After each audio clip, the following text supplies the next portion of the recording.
asterisk put down there. Okay, everyone, good morning to our November Borough Board.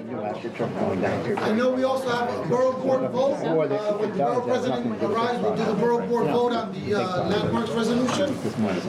Before we get started, if we can have an adoption of the November 19, 2015 Borough Board agenda, which is before you. Motion made. Motion moved, second. All in favor? Aye. Opposed? Abstained? None. We'll continue to the next order of business. The adoption of the October 15, 2015 Borough Board minutes.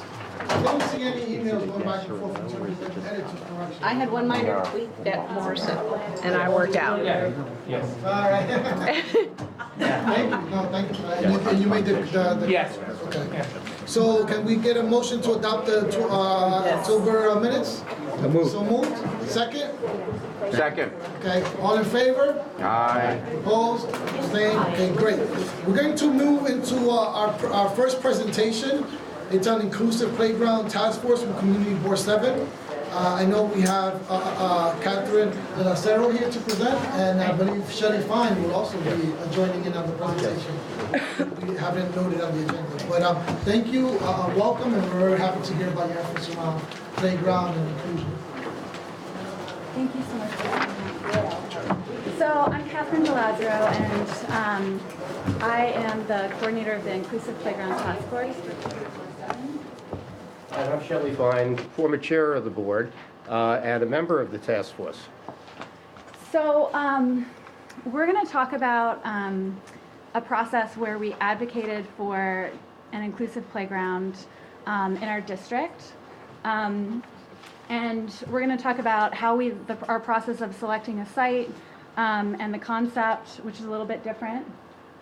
And then we have some questions for you to think about in terms of how you might participate and think about universal design, which is a core concept. Sure. Okay, so how does something like this come about? We have a Health and Human Services Committee, like many boards, and we decided to look at certain areas, and one area was accessibility. And the course of accessibility found many issues, but one that rung very strongly with us that was a major concern, and that's that many of the playgrounds are not even accessible, certainly not fully accessible, and it was restricting people's access and participation with other children in schools and in the community. So we look back, it was 25 years of ADA coming up. Why are we in this situation? Fortunately, our council person is Mark Levine, who's chair of Parks Committee at the council. So that helped considerably. But what our group did is we met and we talked like a subcommittee. And then we said a subcommittee is going nowhere. So we came back with some ideas. And the chair of the committee said, go back and do more. And so we said, we really need a task force. Well, a task force means a task. Some people said, we'll make a working group. But in our board, a working group goes on forever and keeps working, and there's no product. We wanted to see a change. And the only way to have a change in what a playground is about is to build a playground. So the task force began with board members and ended up with bringing in the schools that are connected to, we did an analysis to find out which schools most in need in our district and geographically in terms of populations. And we came to the PS 145 Bloomingdale playground. The important thing there was that we said we have to bring in the schools, we have to bring in community agencies, we have to bring in our elected officials who will have great impact on it, and other outside agencies that have impact on mobility issues, accessibility, and so on. But it was no longer at that point accessibility. We decided that inclusivity, an inclusive playground is what we needed, but we had to find out what that meant. We thought we knew what it meant. Okay, so just to kind of go over some highlights of our process, we established it about a year and a half ago with the goal of advocating for the design of a model inclusive playground with citywide applications. We researched community need and accessibility of the playgrounds in the district, and I'll share a little bit about that process. We identified an opportunity at Bloomingdale Playground, and we met with the schools. we held monthly task force meetings, and I think this was really important, focused on particular topics. So we invited speakers to talk about inclusive design or educational programming, and so it was kind of in addition to getting input from the community, we offered the community something, kind of education around specific topics. And then we developed an inclusive design framework based on universal design, local needs, and school preferences. And the parks received a lot of grant support for this project.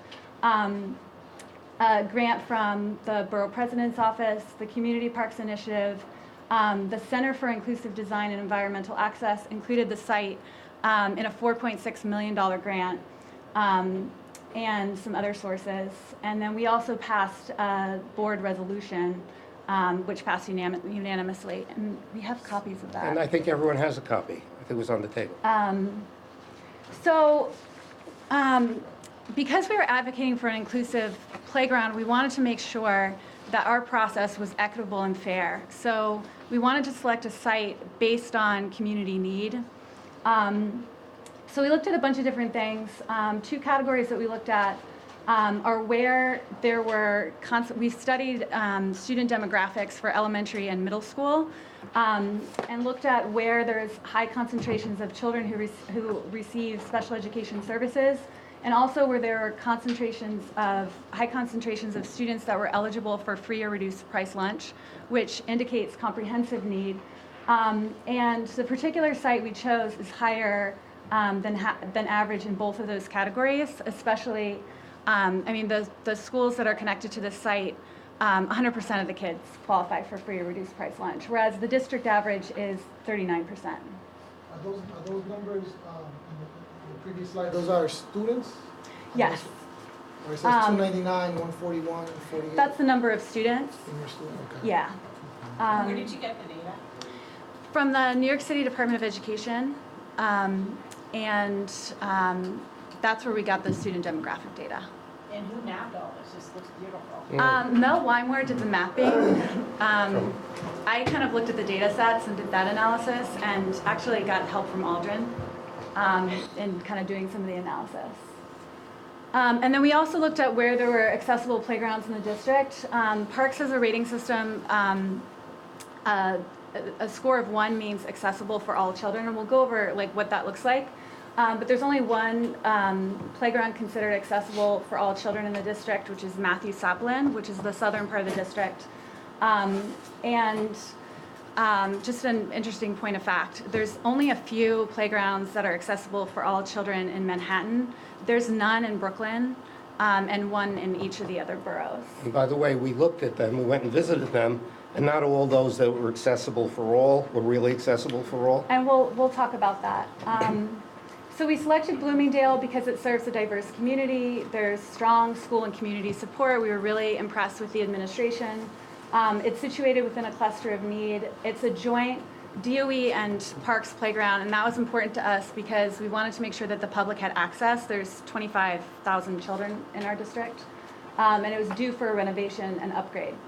So we define inclusive playgrounds as public spaces intentionally designed for children with diverse abilities and disabilities to play together. So the key is the interactive component. And this definition is based on universal design, which is a process that enables and empowers a diverse population by improving human performance, health and wellness, and social participation. A lot of these slides are really text heavy, and I apologize for that, and I have to go through them pretty quickly. But Parks' playgrounds that are considered accessible for all children are based on the ADA's regulations related to accessible design. That's one component of universal design. So it's intended for able-bodied users plus others. It uses ramps and layouts as add-ons to increase access, and I'll show you some images where you'll see that. It may reinforce isolation and separateness by segregating according to ability and disability, so people can get into the playground, but then they're segregated according to ability or disability. And it's often noticeable in a stigmatizing way. Whereas universal design is inspired by a mission of inclusion. It's intended for all children. It offers many options for a wide range of needs as part of natural holistic design. It uses all aspects of design to foster inclusive interaction and learning. and promotes integration, encounters, and attitude change. So ideally, with universal design, everybody can use all the equipment, or at least something in the space appeals to them, and it's designed to be interactive and a natural part of the design. So this is an example of a level 1 playground, and this is, where is it? It's This is on the 100th Upper East Street, Side? across from Mount Sinai Hospital. It's the children's playground from Children's Hospital. So Shelley and I visited this playground over the summer, and you can see the signage on the top left says these swings are designed for children with special needs. So it's kind of highlighting the disability. And then I don't know if you can see the bottom left, there's an accessible swing kind of on the side. And on the top right, you can see that there's kind of a sandbox that's added on, maybe for kids that are in wheelchairs. So that's an example. The goals of universal design have to do with body fit, comfort, awareness, understanding, wellness, social integration, personalization, and one of my favorites is cultural appropriateness. And so these enable and empower diverse populations through sound, sight, touch, taste, and smell. So as you can see, this is much more comprehensive than just getting into the space. So some examples of those goals and how they're achieved. Top left is body fit, top right, personalization and awareness. This would be social integration. So Parks already does some of this. The bottom, the activity or equipment on the bottom right is called a sway fun. So you can see like kids in wheelchairs or kids with many different abilities can kind of get into that swing. It's a swing, it sways. And Parks already uses that equipment. But you can see in these examples that they're designed for kids to play together. I'm going to skip that.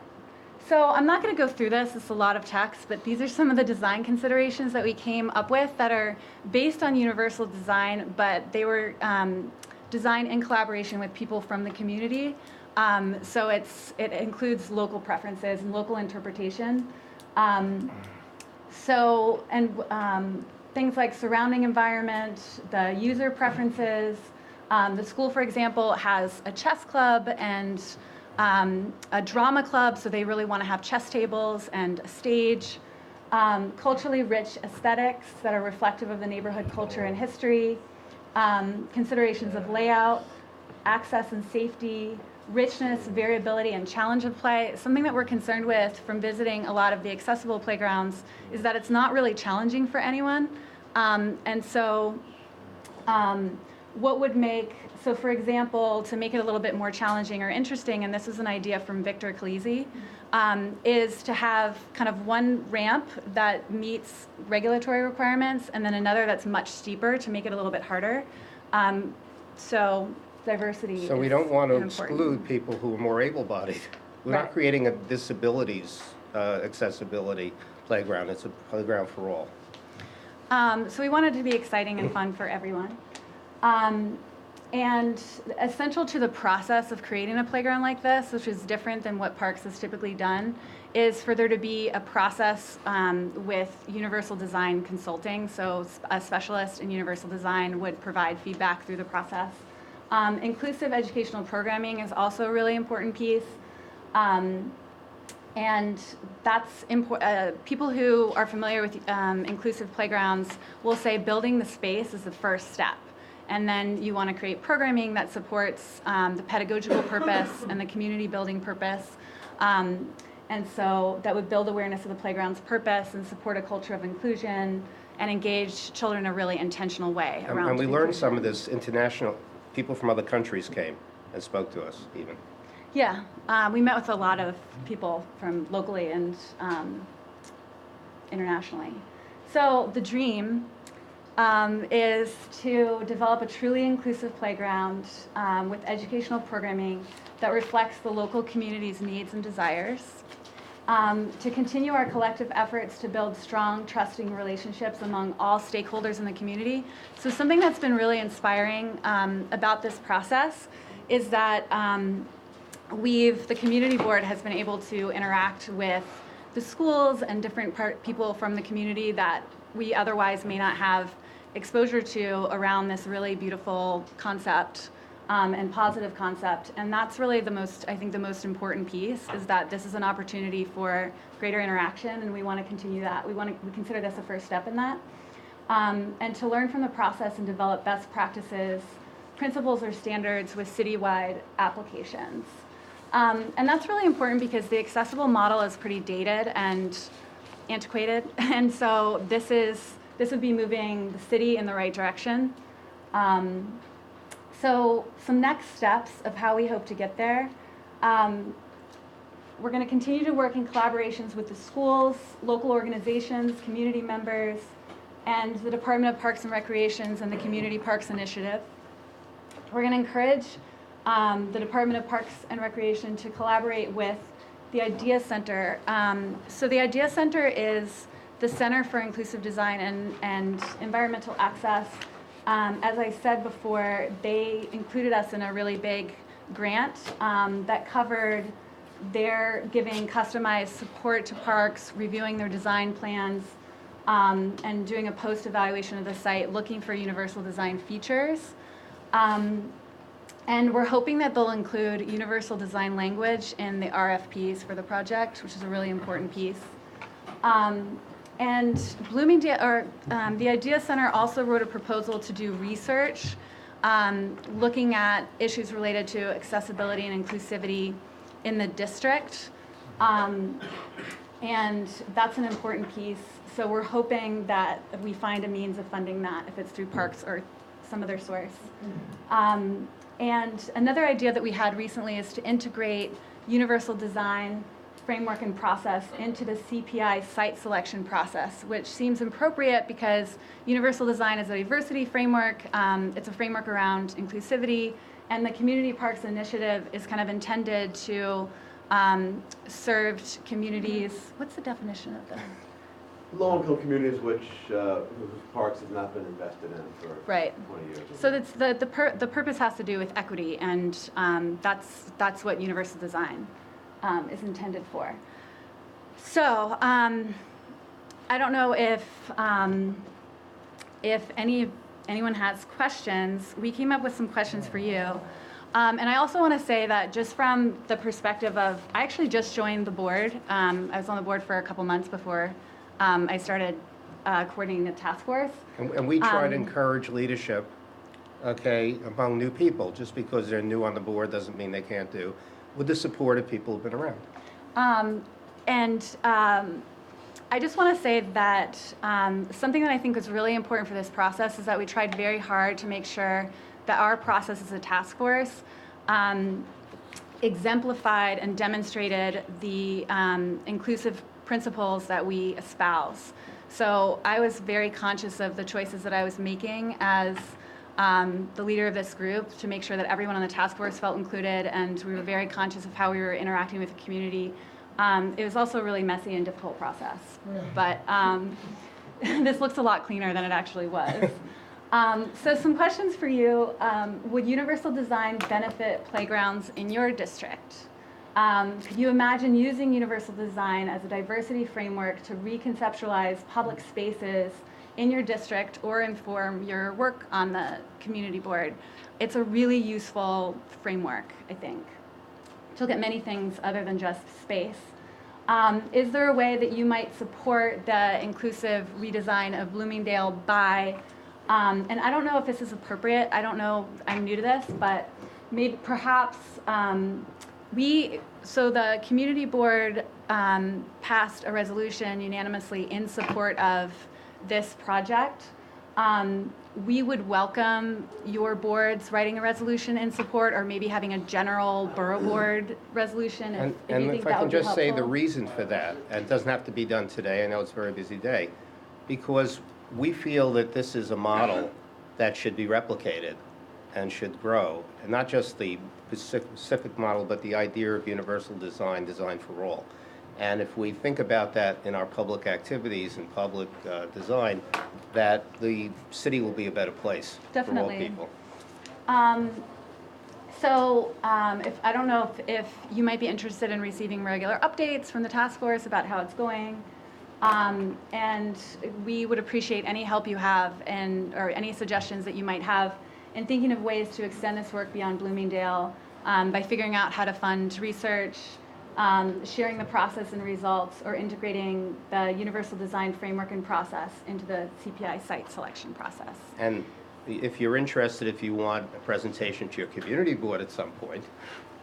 So I don't know how I am on Appreciate it. time. So, Okay.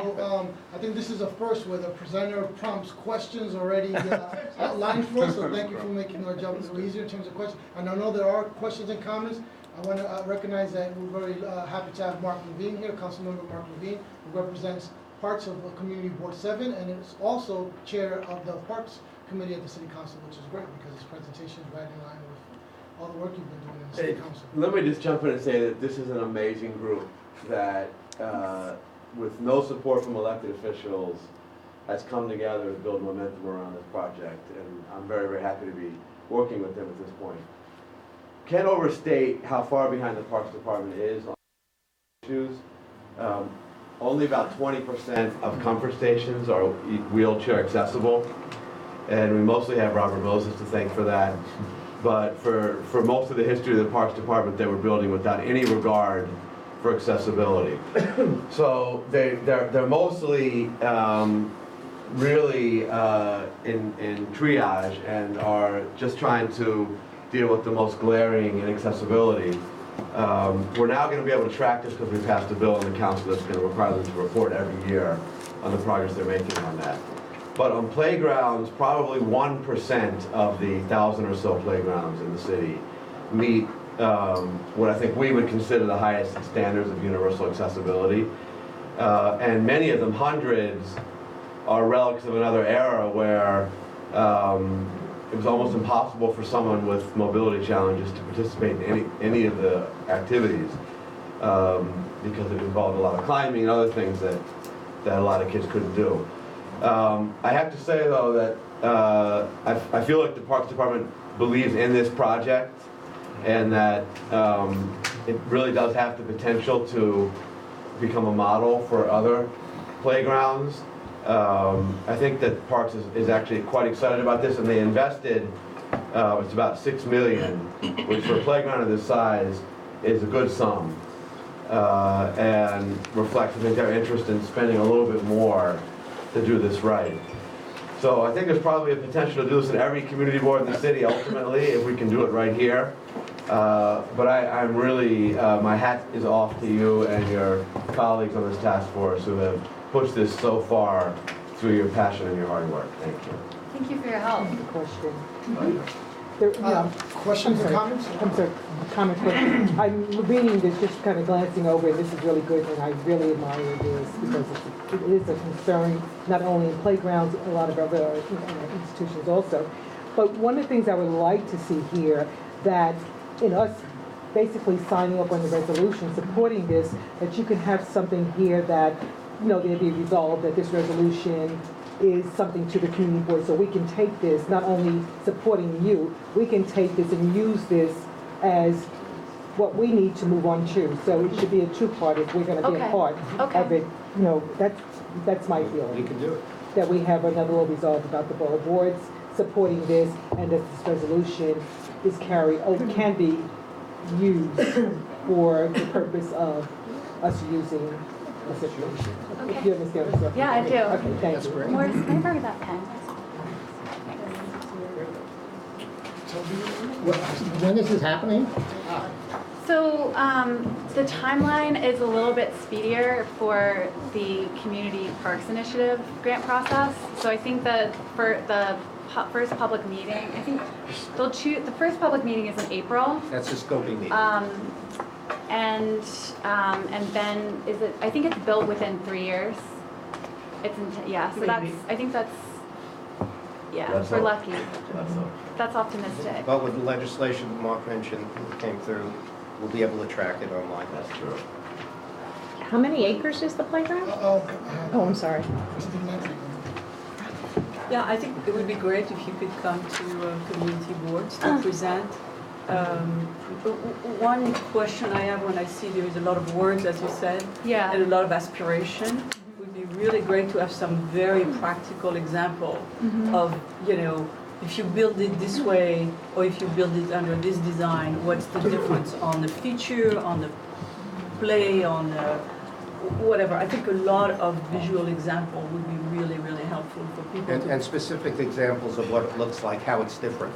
Right, exactly. It's like, okay, if you build it our current way, it's going to I look see. like that. I see. If you build it under this design, it's going to look like that, and this is what, you know, on that side, the children can do this or cannot do this, and on that side, they can do that, right? So you have a contrast so people can really picture what it means on the ground.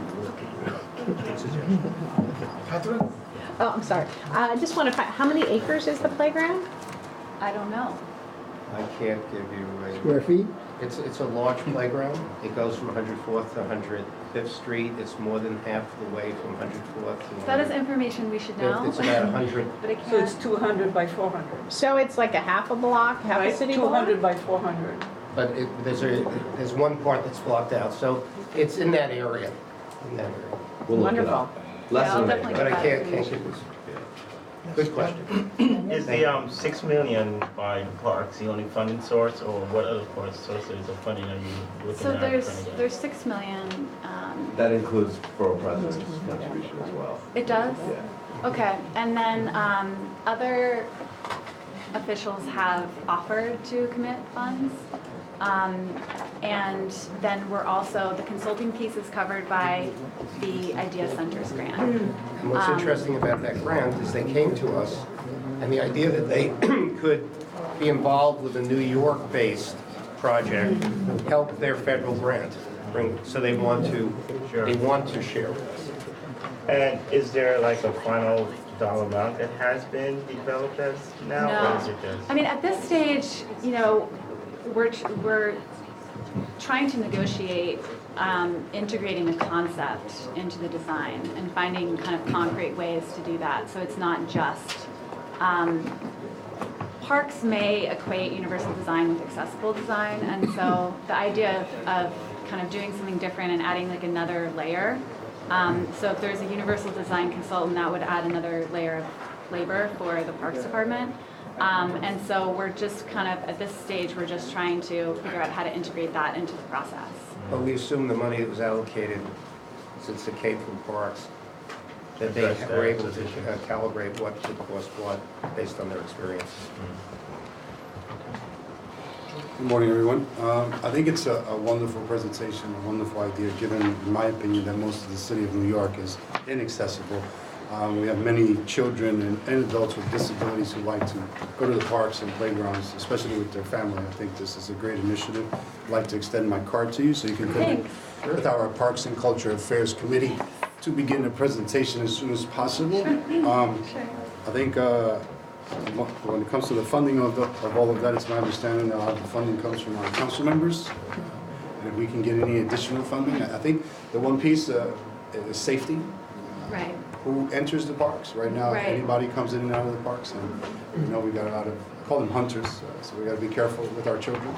That's one. But two, when it comes to equality, or we have 60% parkland where we're at, and there are certain parks that are not as nice or nicely developed as other sectors within our district, which we really would like to see. There's one in particular, Monsieur Kett Playground, is right next to Dykeman Houses. That's very much underdeveloped and antiquated and can use much upgrade for the community. And I'm sure I could probably get both my council members to a conversation to see how they can implement this wonderful idea to bring diversity, safety, and all that great features you just mentioned. And I want to say we chose this playground. It's in the north part of our district. South part of the district, they took care of at least one there. The parents, the community managed. This is a playground where the schools have to use aids to keep kids from using the equipment because it's dangerous.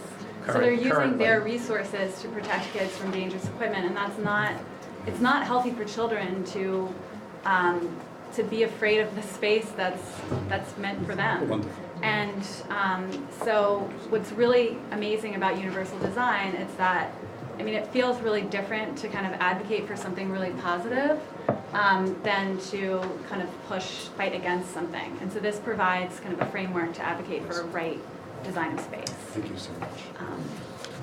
Any other comments, questions? I just have, in terms of the features where you mentioned, you know, touch, sight, so how would you incorporate a smell feature into it? I don't know. That's already there. In a city that already has. Maybe counter spell. Counter smell. I don't know. Maybe flowers. Gas scratching system. Well, thank you so much. I know so much hard work went into this. Thank you for your help too, Aldrin. Thank you. Great work. All right. Next we'll go, is Jim Karras here? Yeah. Jim, city clerk, you mentioned? Yes.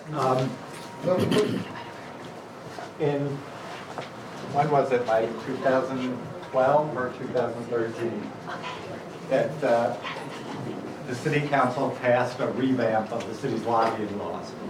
And the new law called for the city clerk to make more efforts to get unregistered lobbyists into the lobbying system, and that also involved an amnesty period. So recently the new regulations have gone into effect for the new law, and an amnesty period for unregistered lobbyists is going to start January 1st of 2016. So the city clerk, our city clerk, Mike McSweeney, is here with his staff today to sort of explain what that means and how community boards can be a part of the effort to make sure that all lobbyists are registered. So our city clerk, Mike McSweeney, and he's going to introduce the staff that's with him. He has the deputy city clerk, the general counsel, and his director of training, which the law also called for the city clerk to do enhanced training on lobbying and law firms. Thank you, Jim. My name is Michael McSweeney. As Jim said, I'm the city clerk, and the city clerk oversees the New York City Marriage Bureau and the New York City Lobbying Bureau. So you probably have come through our doors at one time or another. I'm here to ask your help today in helping us get the word out about... Oh, one thing I forgot to say, the author of the legislation was somebody we all know, the chair of the GovOps committee, Gail Borough. I was going to get to that, Jim. Thank you. So we're here to talk, to ask your help to get the word out about this very exciting one-time opportunity for people who interact with city government to register, to apply to be a lobbyist without fearing late fees by getting involved in our amnesty program, which begins on January 1st. So before I get into that, I just want to quickly introduce my staff, my deputy city clerk, Elisa Fuentes, my general counsel, Patrick Sinmoy, who is maybe probably the state expert on lobbying and marriage issues, and very fortunate to have Patrick, and my director of training, Jessica Fiorillo, who is going to be seeking to attend as many of your meetings as possible and to do training both outside of the office and in our both in our offices and anywhere where she can get an opportunity to make a presentation. So in addition to, so the lobbying law, which was changed in 2013, Local Law 129 of 2013, which was sponsored by then council member Gail Brewer and negotiated in no small part to Mr. Karras, who knows this stuff as good as anybody. And the policy reason behind, the rule that authorizes us to have this lobbying amnesty took effect on November 4th. So that's why I'm here today, and I'd like to thank the borough president for allowing us to attend this meeting at short notice. I'm also a former member of Community Board 2 of Queens. I served on my local community board for 8 years. So I know what you all do as chair people of your community boards. So I believe that one of the most key loci of lobbying activity and the players that are involved in this process are all connected to their community board one way or another. Whether it's a not-for-profit organization that has chosen not to register as a lobbyist because of the risk of having to be hit with late fees, or whether it's maybe some investors or developers who may just have chosen not to register or may not be aware that they're supposed to register under the law.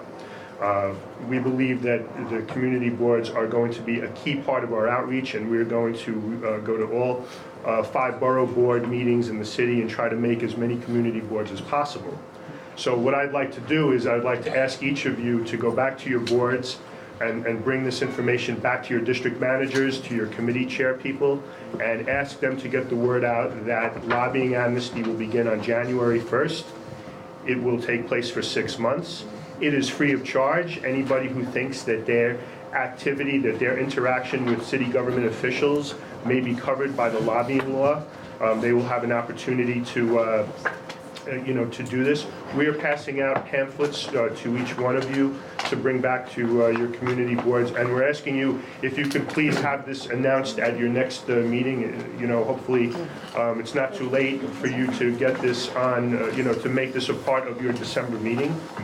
And, to please let your district managers know, let your committee chair people know that, to please mention it. And all of the relevant, we have this one-page pamphlet that we've produced, which basically distills the very complicated structure of the lobbying law into one page. So basically, we want everybody that we can reach, that interacts with city government, to ask themselves to just take a look at the lobbying law, synopsis, ask themselves if, if their activities is one of the 11 activities that is defined as lobbying by the lobbying law, whether they're part of the 11 exceptions that the lobbying law grants for certain types of activity, and whether they have crossed the reporting threshold that would, require them to lobby under the law, would require them to register as lobbyists under the law. I believe that I know that on my community board, and I'm sure many other community boards around the city, I don't know if every rank and file community board member is aware that they are public officials for the purposes of the lobbying law, and that certain activities before the community board are lobbying, and that the community board is often listed as a lobbying target by people who are registered lobbyists. So that's why I believe that the community boards are going to be an essential part of our outreach. And I would like to, in a minute, I'm going to introduce Jessica just to talk about what she would like to do in terms of making appearances at the meetings. So that's basically it. We want to use the community boards as an opportunity to do training. I believe that that there are a lot of not-for-profits around the city that have contracts with the city that may be required to file as a lobbyist because of the size of their budget. There are many who do not. But if I can reach every community board in the city, and we could reach every not-for-profit and get everyone to just ask the question, should I register as a lobbyist, and should I take advantage of this one-time opportunity? So that's why we're here, and that's basically it. I'd just like to introduce Jessica, just to talk about the training that she's doing. So, Jessica, please. Hi everyone, my name is Jessica Fiorello. I'm the training coordinator for the Lobbying Bureau. I'm really excited. I want to go to each and every community board meeting and ask the people there if they're engaged in reportable lobbying. A lot of people don't know the analysis. Might walk you through. Explain the amnesty opportunity, present it, give them an opportunity to ask questions, and have them kind of engage in a dialogue. I'd love to come to each and every meeting. I think there's a lot of outreach that can be done. So my information's in the folders that I gave. If you'd like me to attend, please let me know. I'll be reaching out as well. And I really think this is a great opportunity for us to do a lot of outreach. So look through the material. We gave you pamphlets to pass around at your next meeting, and look forward to seeing us. So that's it. I'd like to entertain any questions, if there are any. Actually, I just wanted to add, anyone who typically is subject to our lobbying law is also subject to the state's lobbying law, which is governed by state code. We actually had negotiations and talked with them, so they've also agreed to do an amnesty concurrent with ours. So people don't need to worry about the fact that they fall under our law and then run into trouble with state code. So I just thought it was important that everyone know that as well. Yeah, everybody required to file a lobbying report with the city clerk is also required to file with the State Lobbying Commission, JCO. And they, actually, at our public hearing for our rule change, one of the advocates for the not-for-profit groups raised the concern that why would anyone want to apply for amnesty with the city clerk without, having the same benefit to go to JCOPE and do the same thing. So we reached out to JCOPE and they looked at it and they agreed that they would offer a concurrent amnesty opportunity to run with ours. So that's an important point that we want to drive home. Thank you. Any questions? Yes. I just want to make sure I understand. Thank you. So if you're on the community board in, for example, the helicopter issue, community board once supported the legislation, that's not lobbying, right? Because you're just representing the community board on legislation? Right, if you're a community board member, you are actually a public official yourself. Okay. So city officials are exempt from the city's lobbying law. So if the community board members participate in their capacity as board members, they would be considered exempt. Thank you. Christine? Yeah, I'm a little confused about that because it seems that any nonprofit who is trying to help, change the government or whatever is going to advocate for something. How is that not lobbying then?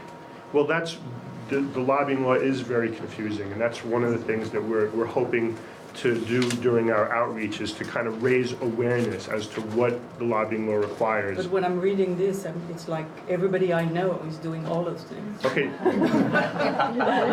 So, let's be blunt about it. So just like everybody. The third part of the analysis on that pamphlet explains the key thing, and that is the $5,000 annual reporting threshold. Okay, so if a not-for-profit organization incurs or expends more than $5,000 a year, they trigger the lobbying law. So Expand on the specific item or generally? Generally in the course of a year. So, for example, most large not-for-profits, most cultural organizations are registered with us as lobbyists. Okay. If you look at our website, you'll see that most of the cultural institutions in Manhattan are registered with us. Your smaller not-for-profits, if a staff member of that organization were to advocate on something and they would trigger the lobbying law, we have a formula on our website that explains how you would analyze whether or not your organization is triggering the lobbying law by the time spent lobbying.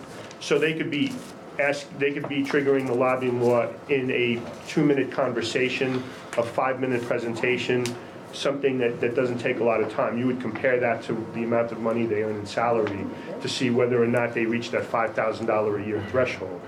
Okay. Interesting thing about the 2013 law that it actually changed the reporting threshold. It raised it from $2,000 to $5,000. And the point of that was to try to take as many of the small, not well-funded, not-for-profits out of the equation. So what we're hoping to do with this opportunity is to get everybody just to ask the question. Have I triggered the law? So that $5,000 annual threshold is really the key in the analysis. And that's one of the things that Jessica would like to do in trying to find training opportunities to go out and explain, especially to not-for-profits. And we're going to do outreach to all of the advocates for not-for-profits so that they can get the word out to their members as to how this formula works and how to apply it to their groups. I'm Clayton Smith. I'm representing Community Board 5 today. And in addition to everything that you guys have presented, which I think is really extremely interesting and useful and, yes, confusing, I also have questions about registered lobbyists who are members of community boards. Because people who professionally are lobbyists also live and work in our districts and, of course, have every right to be on boards, right, including Community Board 5. But I believe that we certainly could use some guidance about when recusing is required.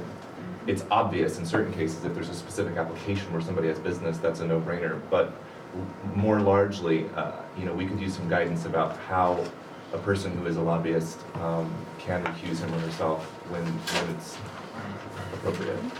Okay, that's something that we'd be happy to provide guidance on, and if you could help arrange for us to appear at your community board, that will be something that we will, tailor our presentation to address with each one of you, and we hope that we'll be able to get to you as soon as possible. Any other comments or questions?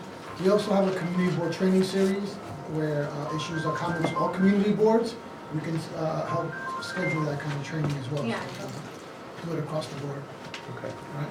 Thank you. Okay, so Thank you so much. So I'd like to thank everybody for this opportunity. If you have any questions, you have our information. I'm very accessible. Call me if you have any questions, or call my deputy, Elisa Fuentes. We'd be happy to answer any one of your questions, and Jessica would be very happy to get to you as early as possible. Thank you very much. Thank you. Next order of business, return to Jim Karras on the resolution of the 50th anniversary of the Landmarks Law.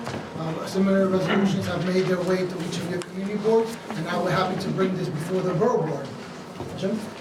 So I think you all have in front of you a Borough Board resolution recognizing the 50th anniversary of the city's Landmarks Law and the importance of preservation, and calling on all elected officials and citizens to support and defend the Landmarks Law and a strong Landmarks Preservation Commission.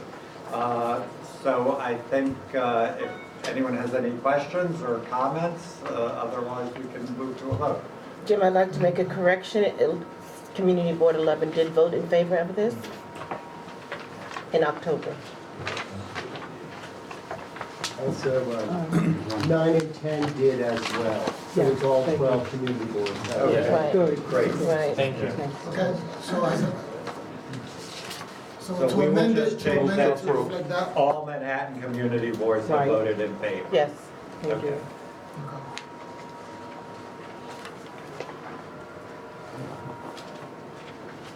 So if we could have a motion to pass the resolution of the Landmarks Law? Motion to pass. Second? Second. Second. All in favor? Aye. All opposed? Abstentions? Motion passes. Thank you, everyone. This is really good. Nice work, George.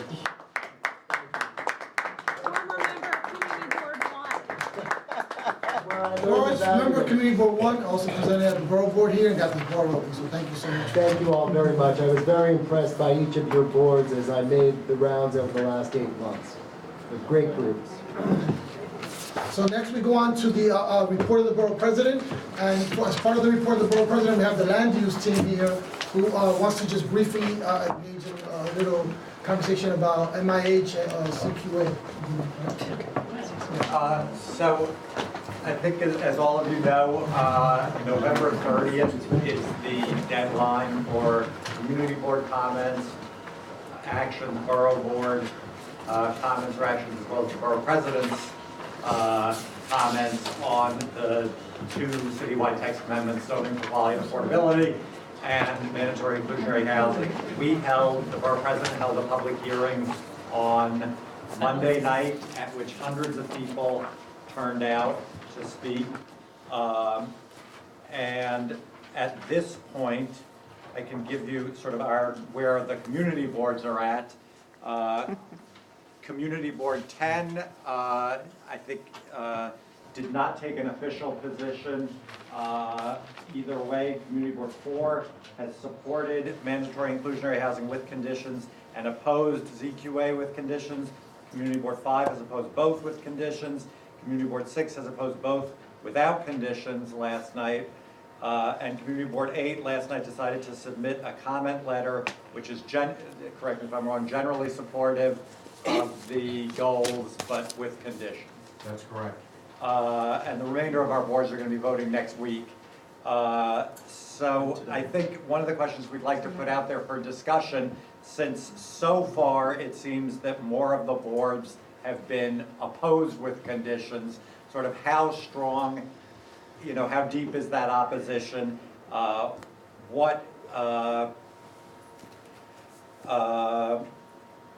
We have a list here that I will pass out of strengths and weaknesses of strengths and concerns that members, the public, advocates, and we've all raised and heard.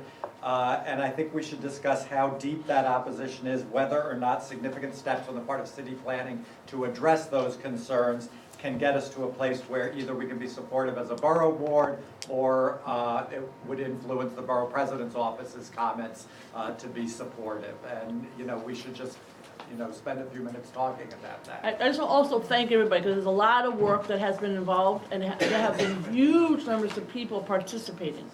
And that's because of all your good, hard work, because it's complicated. And so you have been able to break it down. I know we have helped, I hope, in terms of having a lot of forums and sessions. City Planning Commission was really pleased at the amount of briefings that you and I and all of us have participated in. And so I just want to thank you. And there were over 350 people who showed up at the Borough Board. Some of you came, some of you had people testify. 55 people had pieces of paper from which they read. That is a huge amount of professionally thought out testimony. And I just want to thank you. And we could talk, I think there was about 8 people who were either against or split, something like that, at the hearing. And everybody else, who were for it, I'm sorry. Although there was some split in terms of that. But the balance were against, just so you know. I just want to make sure, I'm sorry, we didn't put Jim on our letter, but you did get a copy of our letter and a statement in terms of what that community board 10's position? Yeah. Yes. Okay, great, Yes. great, thank you. Catherine? I just want to make sure Patrick Canal, who's here from our planning committee, gets a copy of this. Sure. We're talking about. We got plenty extras, so. George and then Gigi? Yes, I'll just update that I have the draft of Community Board 12's Land Use Committee. They do not support the text amendment as presented, either ZQA or the MIH. But I just want to add that it's a little concerning, the resolutions being passed with conditions, when I respect the mayor and the great work that he's doing for the city of New York, but comments to state in the media that, community boards will be concerned, but you're still going to move forward, kind of tells me that no matter what conditions we put in our resolutions, that the text amendment as proposed, that the mayor will push that forward as is. So I think that the only way to be heard is that we take a solid stand. Either you support it or you don't. Conditions doesn't seem like they're open to listening to the conditions or the concerns. So I think they probably would be more open to listening to if we take a solid stand. We don't want it, we don't want it. I mean, it's obvious. So I think that we need to take a solid stand. Gigi? So we had our land use meeting last night, and our full board vote is on Tuesday, but Land Use Committee did a straight out denial of ZQA, and it was 9-4. And then we did support with conditions mandatory inclusionary housing. And while, George, I hear you, I think one of our challenges in kind of, I think the committee going from no with conditions versus yes with conditions is that CB3 for the past 6 years has been part of a community-driven planning group called the Chinatown Working Group, where we are pushing for a rezoning in a lot of Chinatown and the Lower East Side. And in that plan, and through kind of 6 years of work with 50 community organizations, are really pushing for more affordable housing. And we felt like, we heard the community very loud and clear throughout that process, and it would be kind of a conflict of our kind of priorities if we supported and have worked for that plan where there was a lot of overlap with our community kind of driven work. So that played a huge factor in us doing yes with conditions instead of no with conditions. So I just wanted to kind of clarify kind of why we did that, and the land use committee felt pretty strongly about both the no and then the yes with strong conditions. Community Board 11 had their executive session last night in which we came out with a position of no on both counts. zoning as well as the MIH. And we do have conditions lists with our no, and primarily for those of you who do know about CB11, mandatory inclusion in housing was one of our concepts when we presented the East Harlem Park Avenue rezoning. So this was a very difficult decision for us. And then morally, mostly because we are listening to our community, and if you have seen the press, they've been very strongly recommending that we vote this down. But we didn't want to vote it down completely, no. We wanted to tell them why we are voting it down. And there are various reasons, which I'm not going to go in today because we are posting it on our website. And we have to take a vote on it on Monday. Yes. FYI, for those of you who don't know, Diane Collier is joining us today. Congratulations as chair. Thank you.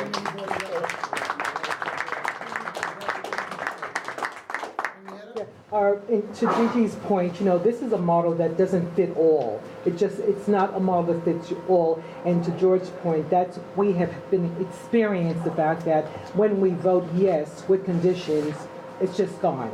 The conditions disappear. The conditions disappear. So I would like to just make a recommendation that we basically craft a letter and put one letter with all of our concerns in it and look for a response. And I think then we can go forward with where we want to go from there once we see what these responses are. But I think we have a lot of concerns, and this model doesn't fit all of Manhattan. Well, the other boroughs too, but definitely not Manhattan. And does everyone know about the special meeting that we're calling, right, on this topic for November 30th? It's the Monday after Thanksgiving, 9 a.m. For a borough board vote on CQA and MIH. So that means all of you. Put it on your calendar. It's a special borough board meeting. Just for that. What time is it? Yes. 9 a.m. 9 a.m. I'm sorry to have to do that too, but other boards haven't voted, that's the problem. Right. So I think two boards vote tonight, right? Yeah, we have it tonight. We're voting 9 tonight. and 1. We actually What's about tried tonight? to do this for another day, not the day before 9 a.m. Thanksgiving or the day after, but I think a couple of the boards vote on the Tuesday before Thanksgiving, so there was no other date that this could be done. Yeah, even though I think we're all doing the same thing, which is, we say no unless because we want to really be strong and attract attention. At the same time, and I agree with all the objections we have, I'm concerned about the perception out there of a no to 30% affordable housing is going to do to the mayor and his capability of getting it through next time. So I think there needs to be a message out there that we are for 30%. There are some things we are for. And then what we don't like is the applicability and the way all the details work. So I think this is really important that the message be, there are some things we are really in favor of, but the way you are doing it is terrible. And we are not in support of that. So that message should be modulated to reflect that. Because I think that's what essentially we're all saying. I don't think anybody is saying, oh, we are against 30% affordable. It's the way it's being done in each of our respective districts. And then the second thing is that if they want to come back and look at one district by one district, and they would do a special district in a sense, like in the past people have done special purpose districts, and then craft something based on that. That's what I think the message we were hearing was about. It's like we kind of like where it's going, but the way that it's done, one for all, doesn't work. And so I think a message like that would be, in my mind, a reflective of what we heard in your hearings and what we heard locally, where people say, well, in our district this doesn't work, that doesn't work, that doesn't work, or it's not strong enough. Thank you. A couple more comments, because I know we want to move on to chair reports. For Community Board 5, first of all, I really appreciate the Borough President's letter signed by all the electeds. I think it's really comprehensive and specific and extremely helpful, and we echo all of these concerns. Specifically, though, our resolutions were no's with conditions on both counts. The biggest point that I'd like to hammer now is the MIH text has the options. We believe that it should include an option 4, where 50% of residential floor area be set aside for households with 75 AMI, but then within that, some portion serve lower income households, 40 to 60 AMI, and some portions serve middle income, 100 AMI or more. We do not believe there's wide enough of a spread, and this is the biggest Achilles heel of the entire proposal. And that's why one size doesn't fit all, because everybody has a different opinion. Everybody has different. That's why one size doesn't fit. We also believe that the economic hardship finding for the BSA, that's a big problem. I know you agree with that. And we believe that the HPD should be the agency that's gone to first. Also, we believe the text should be amended to prohibit an off-site option because there's no ongoing obligation for a market rate project to provide support for that. And we think that 30 years down the road, it is highly likely, if not inevitable, that off-site projects will seek public subsidies. And that's not acceptable. And also, we believe the guarantee that tenants of affordable units in senior housing, should be guaranteed. As far as the ZQA, that the R10 program areas be designated inclusionary housing. Also for us, and this is another one-size-fits-all problem, historic districts, I think have not been handled in a comprehensive way.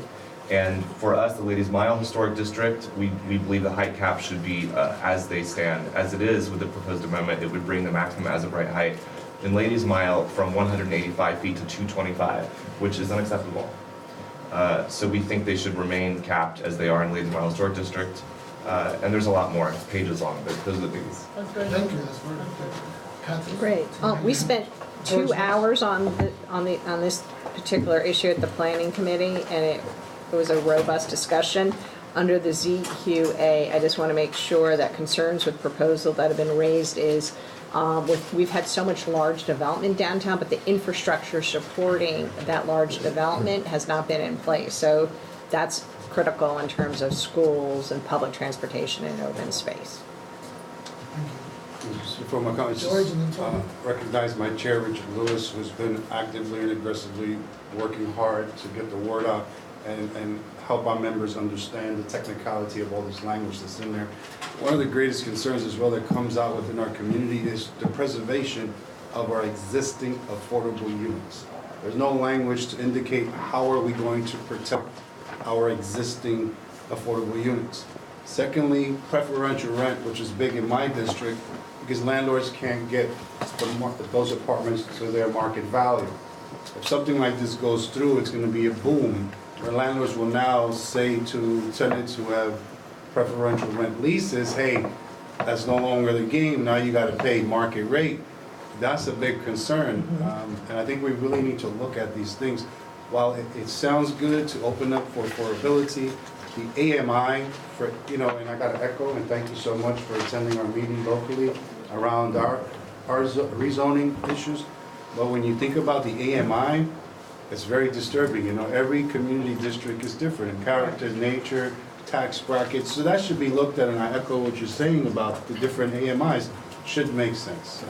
Height is concerning. One thing that was amazing, there was an article in ProPublica, which is a blog, 50,000 units, apartments in the city of New York should be rent stabilized, either through preferential or otherwise, and are not.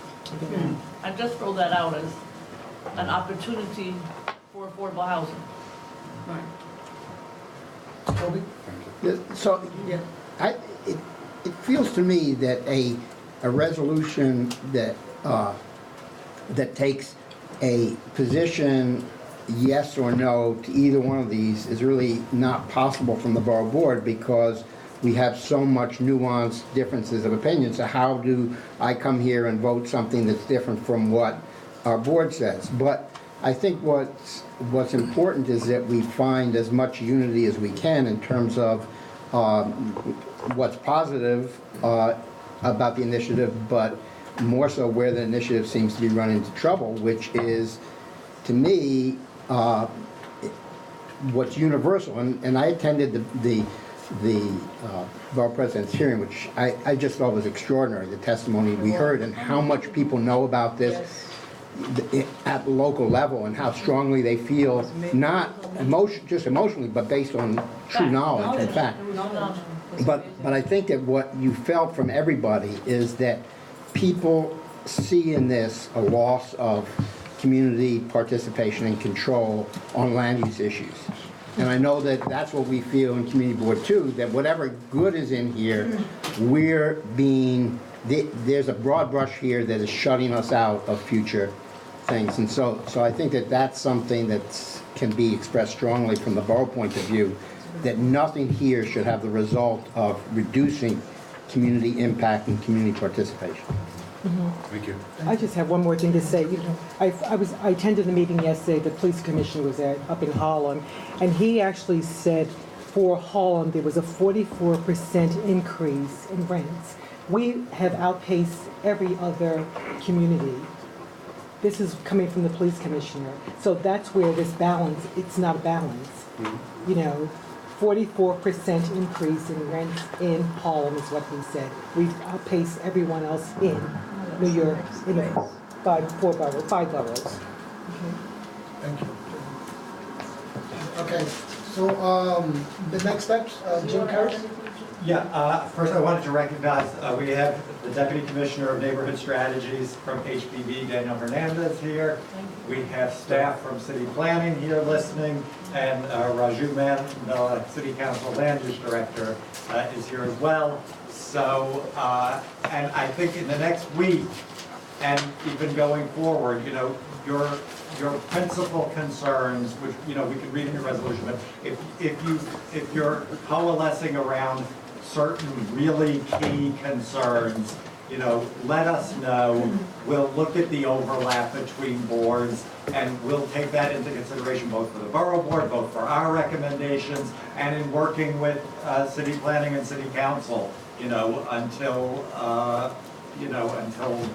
this is finalized or whatever the outcome is. But we are listening to your concerns, and we will, you know, certainly be taking those into consideration and looking closely. So if you decide, you know, like Christine was saying, that there are some key things about one of the proposals that would make it, you know, significantly more palatable to your community, let us know that.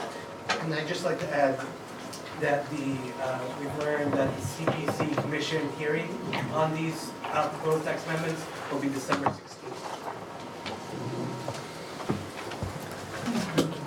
So for our date, remember, November 30th, Borough Board, Special Borough Board, the presence is absolutely necessary to make sure that we move forward. So just to clarify the process, we have our full board meeting today. We don't have another meeting between now and November 30th.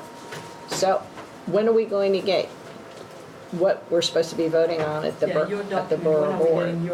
We won't get it until after the 30th. It'll be the 30th, right? But what are we going to vote on the 30th then? No, Our resolution. Our resolution. Right. Well, that's why, let's talk over the next several days.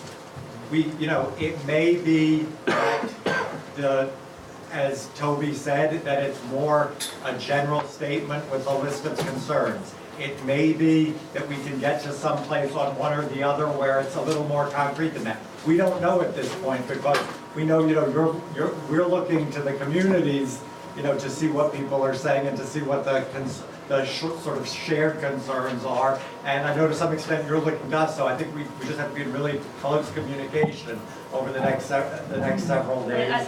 And I was going to say, I think the 30th will be what you are stating, what Toby and others have stated. These are the main issues that we are concerned about. One size doesn't fit all. These are the good things that are in these, and if we could change X, Y, and Z, then we would be more supportive, right? That's sort of where we're going, to be honest. And the two other things I would say that we are looking at your resolutions as the basis for how we're crafting our whole language. So your conversations are part of what our joint conversation would be. And the last piece, and you'll notice it's in the letter, we do point to asking the agencies to look at local neighborhood concerns. And we're going to try to find a way to say that this is our general position, but you need to look at every community board and find the more finer points that need to be applied in those areas. So we'll try to combine both to make it more comfortable and easy for you to come here and vote. So, just procedurally, so in preparation for our meeting tonight, would it be possible to get an electronic version of this letter, so right after this meeting, so then we can share it with our members before our meeting at 6 o'clock? Okay, thank you very much. So everybody knows. They just distributed it. Sam, so one is still part of the BP's report. For those who don't know me, I'm Sam Levine. I'm the budget director here. It's almost time for the capital process again. So while the applications aren't going to be open until January, we're going to start meeting with organizations now to talk about their capital needs and their proposed capital projects. So all organizations should meet with us just to make sure everything's eligible, make sure it's, you're not wasting time with an application. So you should email budget@manhattanbp.nyc.gov. And we're going to send out communication to this effect this afternoon as well. Any organization should email budget and meet with the budget staff to set up a meeting. Okay, thank you for that. So community board chair updates, and we'll keep them very brief, 1 or 2 bullets. Starting community board 1. Oh, that's really tough. All right, maybe 3 bullets. 12 down. I just want to, okay, first of all, crossing guards at Spruce Street and Peck Slip Elementary Schools, NYPD. We did on-site visits. So now we have temporary traffic agents at both of the schools, but we still need some implementation from DOT to make some changes. And now the Spruce Street Guard is going to be moved to Beekman and William, which is really important because that's where the flow of the traffic is, and that's where there was the hit and run and the UPS driver was hit in the last year. 2, the West Thames Street Bridge, LMDC authorized additional funding, so it will finally be moving forward. The bids are expected to be awarded in February 2016. It'll take approximately 24 to 30 months, and that's the key bridge between the financial district and Battery Park City, and there's a school on the other side. And 3, the Performing Arts Center. Finally, a deal has been reached between LMDC and the Performing Arts Center, and $10 million out of the remaining $99 million that was allocated to them will be allocated once they have raised $10 million privately. And they have laid out a timetable of deliverables for the design phase. And they had the value engineering worked. So originally it was going to be $400 million, now it's $200 million. And then 4th, I have to say tonight, there's an issue before the community board from New York City Economic Development Corporation on Water Street. Water Street is roughly 10 blocks, but they have segmented the process at Whitehall and Water, and it does not include any bike lanes on this wide area. And some folks came out at the planning committee, and if this process is approved without increased resiliency measures and the bike lanes, then you're setting what will happen for all the rest of Water Street. So we know that there has to be improvement on Water Street, just those details should be worked out. Thank you very much. Community board 2. So it's really in nature of a question. We have this ongoing problem, which I know a lot of other boards do as well, of tour buses. And for us, it's a real problem because of the narrowness of our streets. We understand that this is a really big tourism issue and very hard to do anything about on a local basis. But I just wanted to find out how many boards and which boards have this problem, because so it's, let me just get a number. It's 1. Here, just give me a number. 4 and 5. 1, 4, and 5. I'm sorry. And is 12 tour bus a problem too? What's the problem you're having? He has the details. We don't need the details. Yeah, 12. Yeah. Okay. And 12. I'll get you the sector. So there are multiple problems. One is safety, and we did have a death recently of a tour bus taking a turn. They supposedly have places where they're supposed to stop, but they stop anywhere. There's just so many of them. Sometimes there's a line of 12 of them in a row. They blare music from the top, even though they're supposedly not supposed to. Is this a very, very long, ongoing problem that we are completely frustrated about? So I think what we're hoping to do is reach out to others and see who wants to get involved in a little bit more of a comprehensive approach to it, and see if we can. I don't think we eliminate the problem, but if we can knock it back a bit and control it. Margaret Chin and I have legislation, you know that. I know, It hasn't passed yet. but it kind of holds it where it is, Yeah, which is doesn't- great, but it doesn't knock it back. And we've had just, we've had 2 meetings with DOT, NYPD, and, I can't remember the other name, Consumer Affairs. We've had several, so we could do another discussion with all of the agencies. You have to have them in one room, and they hadn't coordinated it all. The other, certainly Times Square is a big, big problem. So we'd be glad to do that again, because it's helpful. Okay, it'd be helpful if we kind of helpful. get some opportunity to input into it and Yes, have a better absolutely. understanding of what No, we'd the be bigger glad- picture you're involved with We'd be is. glad to. Because we don't really know much about It's it. very, very frustrating experience. Okay. great. So I asked Toby what was the problem he was having, because CB11, they don't stop. Exactly. They pass through. We want them to stop. We want some of them to stop and see, of course, the culture and what we have to offer. So that's why I'm saying that we have the opposite side Yeah, of we it. had, just so you know, we should plan it out. We had all these discussions last year. All we got was little legislation and coordination, because the police officers had no idea what to do with this bus. They don't know, they didn't know the laws, right? And we, you know, then there's all the intra-bus issues and all the other bus issues. So we will get your input and have another discussion. It's worth it.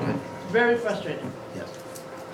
And just so you know, like, if you go, there's a wiki page on these sightseeing tour buses, and it seemed to be a correlation. Once the moving billboards were not allowed, according to this New York Times article, then there was a multitude of increase of the double-decker tour buses, just like helicopters. Once the heliport on the Hudson River decreased, you know, the number of heliports taking off and landing. And this is the same thing that happened here with the sightseeing tour bus. So it just has blossomed. Community Board 3? Yes, so while we do have some issues with tour buses, our big issue is with the interstate buses. You know, I think a lot of it is the connection of the bridges and tunnels that are down in CB3. So on Tuesday, December 1st at 6:30, we're having an interstate bus town hall meeting. It's a way to get everyone there, so PD, transportation, city planning, our city, state, elected officials. So this is happening. It's getting quite the buzz. Who would know? I feel sorry for you. I am. Well. So I have flyers if any of you guys are interested, and hopefully we'll get some potential solutions out of it. Separately, just a quick update on resiliency. We and Catherine and I were at a press conference 2 weeks ago.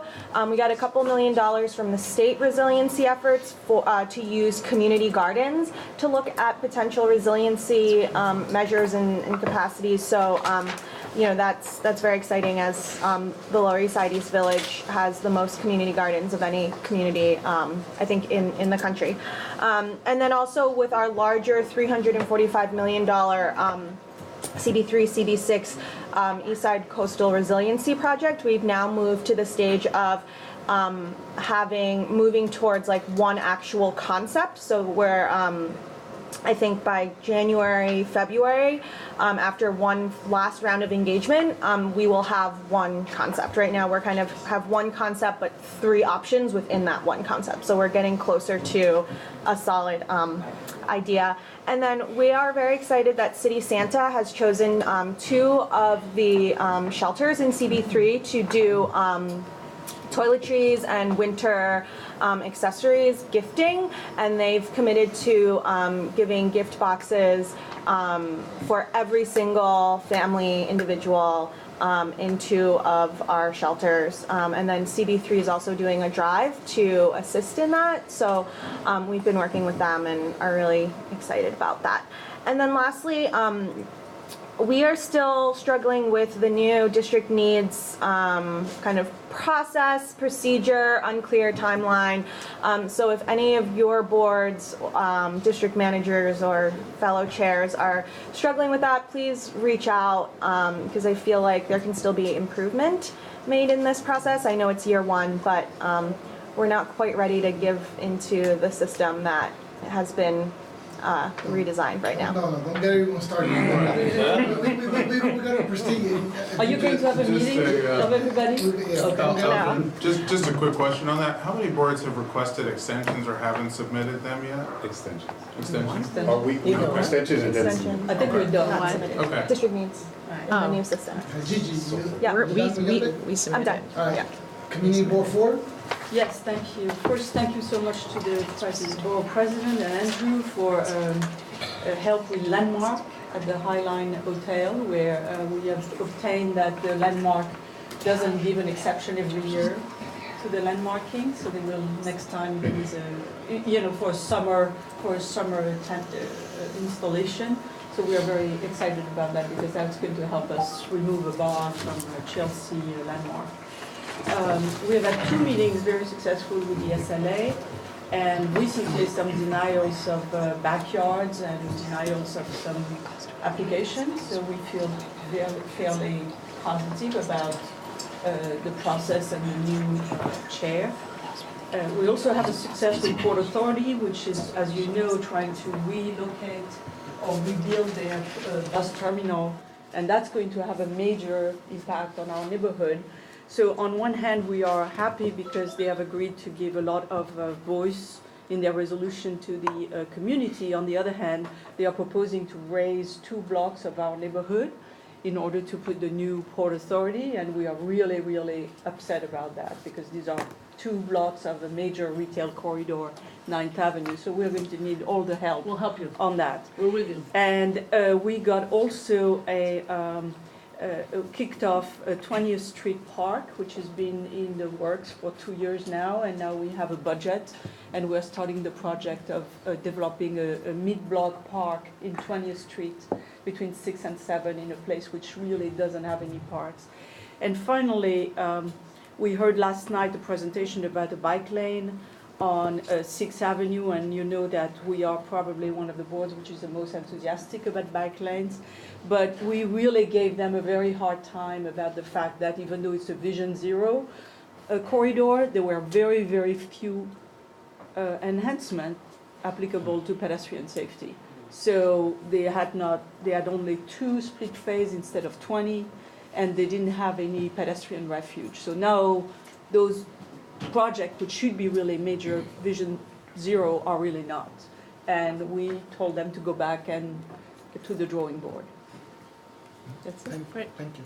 Community Board 5? Thanks. We dove very deeply into the land use issues this month, so I think Community Board 5 is largely recovering from post-traumatic stress disorder. But 2 things I'd like to just say is that Councilmember Levine did an incredible job of chairing a hearing about the impact of shadows caused by development on parks, and we were so excited that that happened and that it went as well as it did. It was a couple of hours long. It was great testimony and input, and we encourage everyone to kind of keep the heat on that. The main thing that we passed that I wanted to discuss was about event permitting in pedestrian plazas, which is an issue that's been close to me for a couple of years. The Street Activity Permit Office has instituted some staff changes and is proposing rule changes governing how events are permitted in pedestrian plazas. This is an incremental change, but we are very supportive of the proposed rule changes. Most of it is about Times Square, but the one that really excites us is that for the first time they're going to require a 30-day application deadline as opposed to 10 days for pedestrian plazas, and that is citywide. We're very excited about that. In our resolution, we say 45 days would be better because that would actually guarantee sufficient time for community board review, but 30 days is better than 10.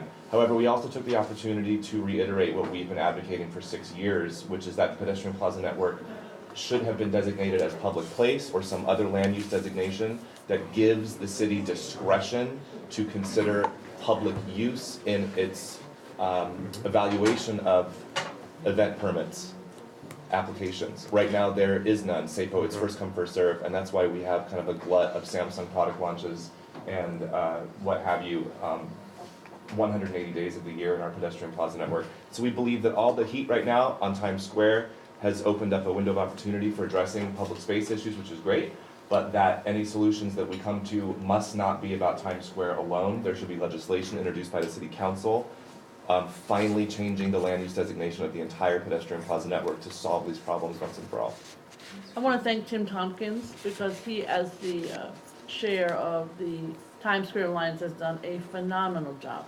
I mean, the muddy waters and the pitfalls and canyons that he has had to negotiate are deep, and he has done a great job. And I think he's always keeping others in mind as he goes about it. So you want to find somebody who's a hero on land use in the broadest sense. in a very hot spot, shall we say. And this year, we actually have there'll be a moratorium on side street closures from 42nd to 50th Street between 6th and 8th for the entire calendar year. Right. Which is just. Right, but it's all, you know, he deserves much of the credit for thinking about it strategically. Because just announcing all of these things without the strategy doesn't work. So he has done the strategy also. I just want to let you know, he's amazing. I'm sorry to interrupt him. Deserves the accolades. Community Board 6? Well, I'm Rick Eggers. I'm here for the first time as chair. I started November 1.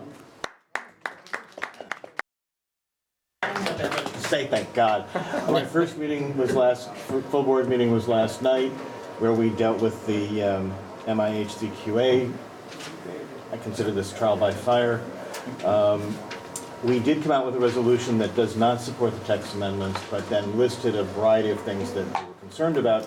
They weren't put in terms of being conditions because the committees just didn't feel they had enough time to understand it as it applies to our district, and didn't want to commit themselves to saying, well, if you do this, then we're fine. So they left it a little bit open in drafting, probably, you know, whether there's a drafting error there or not, we'll deal with another time. We also sent a letter to Chairman Weisbrod asking for more time, and frankly, we basically knew it wasn't going to happen. But we want to get on the record on this, and any time we run across these deadlines where the community board really doesn't have an adequate time to go through its process in order to make a comment. 30 days is never enough. 45 days might, but on something like this where we had two committees working on this. We had both land use and housing, and coordinating them. The length of time that we had for response was just inadequate, and we wanted to try to do some kind of concerted effort that we can get any time some time frame is being set. It takes a rational period of time for the community boards to have adequate input. And so hopefully by next month I'll have something more to say. Congratulations. Thanks. Community Board 7? Okay, I'm representing Elizabeth Caputo, our chair. We had over 200 people give comment at a redesign for safety meeting about Amsterdam Avenue. And I think there was general consensus about some of the good points the Department of Transportation brought up. And we're going to be hearing back from them with responses to our questions and suggestions in January or February. Our business-to-business networking session, which we have every year, had over 100 participants, and the focus was small business this year. The Health and Human Services Committee, each couple of months, is focusing on an issue. This past month was mental health. We hear from experts in the field, local people, and the service providers, and then we try to come up with a resolution if there is an issue or two that need to be addressed, so we can inform our elected officials and so on. We have two schools in our southern part of the neighborhood. One's 199, that's considered the best school for some people in the city, and the one a few blocks away, 191, which traditionally has been somewhat depressed in that area. And we thought that the Department of Education was in move for rezoning, but they backed off on that. Okay, and so what we did is we brought out the community to the school that is not looked upon well, so the principal and staff could show some of the good things there and to try to encourage people. There are implied issues around integration. There are many issues about quality of education, but we're trying to help facilitate a fair and equitable solution to a very difficult problem. I think I took care of it today in the New York Times. Okay, I didn't get a chance to look because I can't get good. That's really a big long-term issue. Thank you. And with the MHIQ-ZQA, we also, said no in sensible conditions, but the real issue is that we did a rezoning, major rezoning of the Upper West Side, and we dealt with many of the issues we're concerned about, including affordability. If you throw another system in there, it kind of, gets cogs in the wheels. And as people said before, a community by community solution with some general guidelines is probably a preferable solution. Thank you. Community Board 8? Michelle Birnbaum, just sitting in for Chair Jim Kleins for the moment. So we had our full board meeting last night, and we had our land use meeting last week, where we were, which was well attended on the zoning and affordability issue. Our board, I think as Jim reported, we are still sort of a work in progress. We have a lot of the same comments that all of you have. We are in favor of affordability, but we have a lot of concerns that in fact affordable housing could be well lost in this proposal, and we're very eager to protect that. We're concerned about height restrictions, about selling air rights, about where these air rights will go. We want the benefits to be in the district, and we have a very active landmarks committee, and we have historic districts and individual landmarks, many of them in our district, and we're very concerned about how this affects those historic districts. And we would, in general, like to keep the rules and regulations and laws that protect those districts and individual landmarks. We'd like to keep them in place. A lot of hard work and effort went into getting those districts, and we're concerned about them. A very big issue that's been ongoing since the instituting of the city bike plan. That's ongoing. At a meeting last night, we had a very vigorous debate on, we will have a presentation from the DOT. There's talk about the possibility of crosstown bike lanes. The community has had a lot of concerns over both the bike lanes and the city bike. However, there have also been a lot of supporters as well. So many supporters as well. So we're still trying to figure that out, and we'll work with the DOT to see what's feasible in our area. Crosstown bike lane, can't you go across the Central Park? We don't have a lane. No, well, the park. In the park? Yeah. Yeah, I'm with you. That's a little bizarre. Yeah, but Right, that's over the top. Last I checked, you can ride your bike through Central Park. Well, I think what they were asking for, what some advocates were asking for, was a protected bike lane, actually, that could start on the east side, maybe near the Esplanade, and go all the way through the park to the west side. So they were talking about some wide streets, you know, that kind of thing. So anyway, that's an ongoing discussion, and a fairly controversial one, but ongoing. We'll work it out. And I guess in terms of, you know, we'll just get our final report into you about the zoning, and I think for the purposes of today, that's probably enough. Thank you. Community Board now? Hi, good morning, everyone. Thank you. So we will be taking up the resolution tonight. Having had quite a number of meetings about it, for the most part, I think we echo a lot of the sentiments that has been said today. We won't go into details. The resolution does go into very specific details about some of the things that we have issues with, and that will be seen. But some of the issues, broader issues, is just the fact that the limited amount of time that was given for us to be really delved into this, and this is a very big issue. Something that was echoed here, whether or not, even if there were conditions, whether it will be looked over. So, on the general issue, the draft has come out of our committee. They're still finalizing that draft, but I think it's leaning towards a negative. Some things that has happened otherwise, we recently on the November 7th, we had an MWBE certification workshop, basically to allow businesses that do have their MWBE certificate, the next steps and how to secure contracts. So we had someone from EDC, 2 folks from EDC come out and give a presentation, very well attended.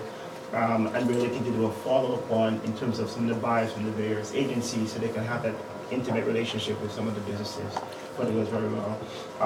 DEP, as I've mentioned before, they'll be coming to do an upgrade on our wastewater treatment system at the Riverbank State Park. And so there are 2 components of that. Is one, increasing the electrical output. There is a generator that will be increasing the output of the generator. They're going to be putting larger turbines. They did come and present this to us some time back, but now there are adjustments to that because some safety issues that they were not aware of, they just became aware of. And so they're coming back and report that to us. So it's a little bit, we were a little bit perturbed about, and they were saying, well, we didn't know about this one. So we're not very happy about where that is right now, but we're holding them to it. The other part of that is there have been changes in the FEMA plan, the FEMA flooding plan. So they'll be increasing the height of the exterior walls of the state park to prevent any type of flooding there. On a similar note, I attended a meeting, well, it was pretty much like a half-day conference by REACT. And REACT over the past few months has been producing these forums where they encourage, and REACT is the West Arm, basically addressing environmental protection act, correct? So basically to improve the ability for preparedness and response in terms of an emergency and anything like that. So right now they're almost in the implementation stage, and we'll be working with them to be able to implement some of the findings and that has come out of their forums, and we'll be working with them to try and address some of these stuff. We also had, I want to say thank you to Aldrin, Diana, I don't think she's here. She is. Oh, she is. Oh, hi, thank you very much, Diana, in terms of working with us for 3333 Broadway and our manifestation problem. That has been a big issue, and we're trying to bring a lot of different folks into it. Two things were very light. We were supposed to have our street lighting today for the 125th Street. That has been postponed because of issues with potential downpour later today. That will be done on December 1st, if anyone is interested. And also, I believe the Borough President is going to be at a meeting tonight, recognition of Reverend Thomas, our previous chair, for all that she has done for the community. So, thank you. That's it. Community Board 10? Well, I'll start by saying yes, the bid, first, good to see you, Matt, up there. The bid, they did cancel, like John just talked about just now. Some of the things that we've been doing, actually, City Bikes came to us last night with DOT, and we found that very interesting. It's a workshop, and it's so many bikes, I must tell you. So they're looking to put 15 stations within a 20-block radius. And that's 36 bikes at each station. And they have, like, it could be on the sidewalk or on the street. And their map excuse me? It was just so many. It was just like, we wish we'd seen their proposed plan before, so we can kind of make some recommendations all up and down Adam Clayton Powell Boulevard. But we had the meetings last night, the workshops, and they are going to How was the attendance? The attendance was good, but we are looking at individuals who are pro-bikes. I know. So that was all kind of off balance, So that's one of the things, and all of our elected officials, and we don't want to see more parking spaces removed. We need to have a balance. Say it again. Welcoming the bikes, Great in the job. meantime, having that. Also, just going down real quick, I mentioned the meeting with Police Commissioner Bratton yesterday. The Greater Harlem Chamber of Commerce had this meeting. It was very well attended. He was really, really good in terms of talking about policing, what they're doing, and bringing in 2,000 more police officers out, basically putting them in different areas, training, especially their training, dealing with the 125th Street, the east side, in terms of what's happening down there. They are training the policemen now to understand what mental issues are. Before they approach them, they have a good understanding of now, okay, how do I handle this person?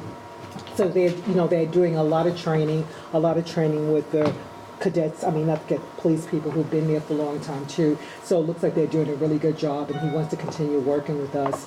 And I just thought it was a very good presentation. That was a Lloyd Williams thing. I had an opportunity, I saw a big disconnect with CB10 and District 5, our superintendent, District 5, so I did have a meeting with her, and I brought our chair of education together to say we've got to work together, because we are in this district that so much kids are failing, and yet we are not really connected. So I'm hoping that our education committee will continue working with her so we can, again, help her. She needs our help. If we need more money, we need to see what's education tools are needed, such as music rooms, all those things, and we really need to work with us. So I'm hoping our education committee would continue this. SBS has started in West Harlem, Central Harlem. Of course, I went to make a right turn and didn't, said, where's my right turn lane? What do I do? Do I go float up and, because that's something they need to work on, because now they've removed that right hand and left hand turn signal, and now you're just sitting on the red path, next to the red path. So that's one of the things we have to look at. Methadone clinics. We have a lot of methadone clinics in our community, and a lot of residents have been just complaining about the clients standing around. So we had an opportunity to go meet with a couple of methadone clinics, and of course it was an education for us too. It was a major education for us, and now I understand it more, and we could be more sympathetic, but while working with these clinics, knowing that they can also come to us. So they were very happy that Community Board 10 reached out to them to feel they are part of the community, and hopefully we will have this report. They are going to do everything they can to keep dispersing the people who are getting medication, making sure that there's no selling because everything has to be taken, manually in the clinic with the exception of the weekends. So that was a lesson for us. But it was a good meeting of two community groups that have never really, gotten together to talk. Just real quick, look at my list. We had a most incredible LGBT forum on the 5th of this month. It was just blooming with people. It was a really good, it was a nice education for a lot of people who are not involved in that community. The one thing we did find out that the transgender want their own thing. It's like we can't be involved in all the LG, because they feel they're left out of a lot of things. So that was interesting. I know the borough president's going to be working. I think they're looking for a community room or something like that. For a center. Yeah, and I think Corey Johnson just got one for, I think, Community Board 5, wherever his district is. They've had one on 13th Street. Right, okay. So just going down, we also had, which was really incredible, we had we established a Living Legend Award. Because we feel there's so many people in our community that can give so much back and we can learn from. So our first recipient was Dabney Montgomery, who was Tuskegee Airman, and he just gave us everything. He had just gotten out of the hospital too. It was 5 days in the hospital, but he loved it. He had his jacket, and his wife kept saying, "Okay, that's enough. That's enough." He's 93 years old, but he loved it. So we're going to try to do, say, every 4 months, have this kind of to honor people in our community who have so much to give us and so much we can learn from. We also tonight we're having. I saw it last night. I'm still talking about it. What? I saw it last That's a night. great idea. Just demystifying AMI, we have actually a workshop, not a workshop, but a meeting tonight. We're going to try. So we have someone from HUD who will be coming, Charles McNally. And again, we're doing a lot of things, and I'm hoping that the impact is there. It's just very important to get an impact. So our challenges continue. Thank you so much for working with us. Thank you. Community Board 11? Just a few highlights. Everyone knows about the MIH, and as I said before, we met last night. Our position has been stated, but I'm not going to talk too much about that because we are posting it on the website. It is definite no, with, of course, the concerns, conditions, however you want to look at it. Second thing, we had the November 9th public hearing specifically for this. We had a huge turnout and overwhelmingly heard no throughout the entire discussion. Neighborhood planning for East Harlem is still going on. We have 2 more subgroups. They are specifically important for the community, safety and environment. And we are moving towards that January target date, which we feel at that point we will be able to have recommendations to the community. Angel and I are looking at how we're going to get the community board more up to speed as to what's been going on, because as you know, people's schedules are not always as they should be, and they should participate more, but we want to make sure that they are aware what's happening so that when the final recommendations happen, they are behind them. And how do you think we can do that? Would it be like a dinner someplace? Or, I don't know. Well, it's hard. There's 2 ways we're doing it. One is, of course, each of the subgroups by the area of interest, for example, economic, or be it public safety, they have to come to our community board committee meetings and update the entire committee as to where they are in terms of the recommendations. The second thing is, and this is what Angel is suggesting, that we have an open mic for the public. If you've been to our session, it's been like sitting around tables, everybody, do their own thing at the tables, but they haven't had an opportunity themselves to get up and speak how they feel about whatever is being recommended. So we're planning on that. The dinner is a nice idea, Well, I'm but just it saying would. for board members. Oh, for board members. Okay, I was about to say, we have quite an expensive. Because they need to, they're Right. gonna have to, this is a huge decision. Right, right. And I thought maybe if you had some dinner or with I don't know, I'm just making a suggestion, where they can, without outside pressure. Right, But they right. all have to show up. Right. And there would be no absent Right, person. right. Well, we're gonna I don't try think the about first level, which is of When course they at have the all the committee. papers in front of them, these are all the decisions from the committees and blah, blah, blah. At a minimum, get them informed. Like I said, Right, you exactly. can't, you can't make people come, but you want to make sure that they are informed so that when the decision comes out, they are on board with it. Maybe in January, That's fine, yeah, it would be better to do that. After all the materials. Right, after all the material is read, after all the material is digested, and then we can move forward as to pulling them all together and saying, this is where we're headed. Are we all on board? January. Everyone knows Pathmark is closing. If you haven't heard the news, if you didn't see it on television, Pathmark on 125th Street, Harlem, is closing. After 20 years, 20 years ago they didn't want it, and here we are today, they can't do without it. And I can't either, for that matter. A little updates, the pharmacy has moved to Dwayne Reed. Dwayne Reed won the bid for the seniors so they can get their prescriptions at Dwayne Reed. So that helps with that. That's for the customers of the pharmacy. The store itself is definitely closing. If you go there now, there's nothing on the shelves. As you know, the speaker had a forum last night, a meeting to discuss it. CB11, obviously, I sent a delegation because we were busy doing what we had to do at our executive session. But the speaker is going to work with us, and they're going to implement something that the community board did years ago, talking about Costco free membership. I don't know if you're familiar with that. A couple of years ago, as part of the East River Plaza development, that was one of the MOUs, benefits to give free membership to 2,000 members of East Harlem, residents of East Harlem. We don't know if they're going to do that, but that is what they're looking at. Costco is not there, right? Where is it? Who?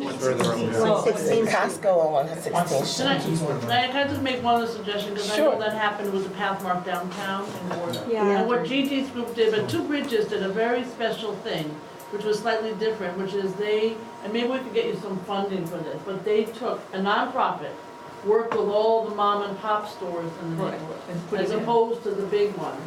And figured out some kind of connection so that people knew where there were different local grocery stores. Right, Like a right. food guide. We have a map. We do have a map, but I'd be willing to talk I'm to just saying, Gigi. it's, we're just encouraging the big boxes. Right. And not supporting the smaller stores. Smaller stores, In right. what you just suggested. Right. It's not a bad thing, but Right.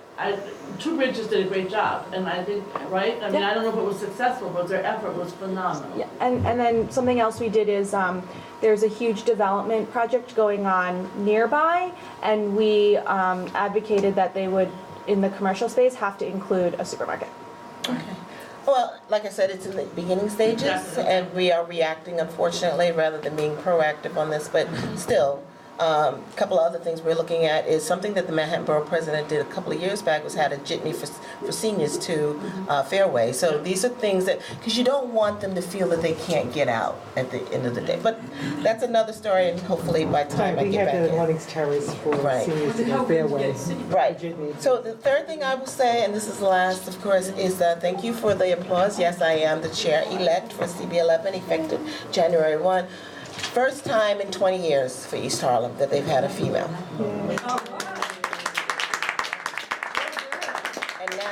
And now, let me also say that my executive board are all females. And they are all, it's an all-female executive board. The board selected women, all the women. And it's the first time in the history of CB11, all-female board. So, that's it. average over 20 years is good. Revenge is sweet, isn't it? Community Board 12? Just quickly, well, first I'd like to, hello everyone. It's great to be here as always. I'd like to thank our fearless borough president, Borough, so much for her involvement. As if you're not aware, but our community district within Inwood is being rezoned or suggested for rezoning. And the office of the borough president did a wonderful thing of massive mailing out, outreaching to the residents of our community, where there was hundreds of people that attended the EDC first workshop for HPD. And then it was a spillover that like 200 or 300 people couldn't get it. So we know that there's a great concern. So that tells us that the more we inform our community residents about rezoning and what that means, they will come out. But if we don't reach out to them, they're not going to come out. So, you know, they're going to live life as normal. So thank you. I just want to say something about that. First of all, thank you. But I was insistent because people more or less, but not everybody knows about the East Harlem rezoning. They didn't know it. So we devised, thanks to the wonderful John Houston, a beautiful postcard. Nobody would have known about this if it wasn't for snail mail. And I do think as we go forward, we should demand of these agencies, if they're gonna do these big discussions, because we paid for this. But they do the snail They mail. need to do a snail mail, because people just, email doesn't reach everybody. Right. And so I think it's about a $6,000 to $10,000 hit depending on where you're mailing to.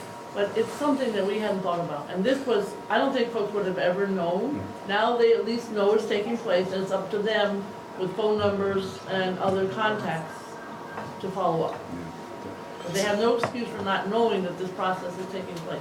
We did all of 3-4 and a little bit of 4-0. It's about 40 cents a unit to 17,500 households. Thank So you it's so something much. that I think we should mandate the agencies. They definitely have $10,000 in their budget That's right. to be able to I have do a it. question.